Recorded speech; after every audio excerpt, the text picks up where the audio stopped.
శాఖ ప్రత్యేక కార్యదర్శి రామకృష్ణారావు విచారణ కాళేశ్వరం కమిషన్ ముందు హాజరయ్యారు.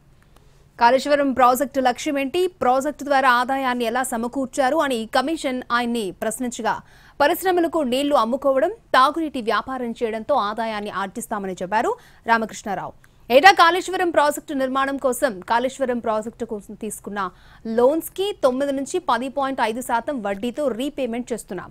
ప్రిన్సిపల్ అమౌంట్ 7,382 కోట్లు, ఈ ఏడాది 6,519 కోట్ల రూపాయలు వడ్డీ కడుతున్నామన్న కూడా వివరించారు. కాళేశ్వరం కోసం తీసుకున్న లోన్స్ కి 9 నుంచి 10.5% వడ్డీతో రీపేమెంట్ చేస్తున్నామని కమిషన్ ముందు చెప్పారు. అలాగే ప్రాజెక్టు నిర్మాణం విషయంలో కోర్ కమిటీ రికార్డులు లేవని కూడా చెప్పారు.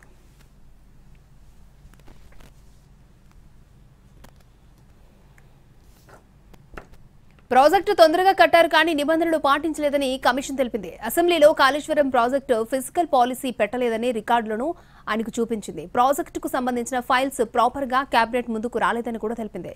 నిధుల విడుదల విషయంలో బిజినెస్ రూల్స్ పాటించలేదని, అందుకు సంబంధించిన రికార్డులను రామకృష్ణారావుకు చూపించింది కమిషన్. ఆర్థికపరమైన అంశాల్లో రికార్డులను మెయింటైన్ చేయలేదని ఆగ్రహం వ్యక్తం చేసింది. కాళేశ్వరం కమిషన్ ముందు హాజరైన finance principal secretary Ramakrishna Rao Kaleshwaram corporation రుణాలు, ప్రాజెక్టు డిజైన్లు, బడ్జెట్ కేటాయింపులపై ప్రశ్నించింది కమిషన్.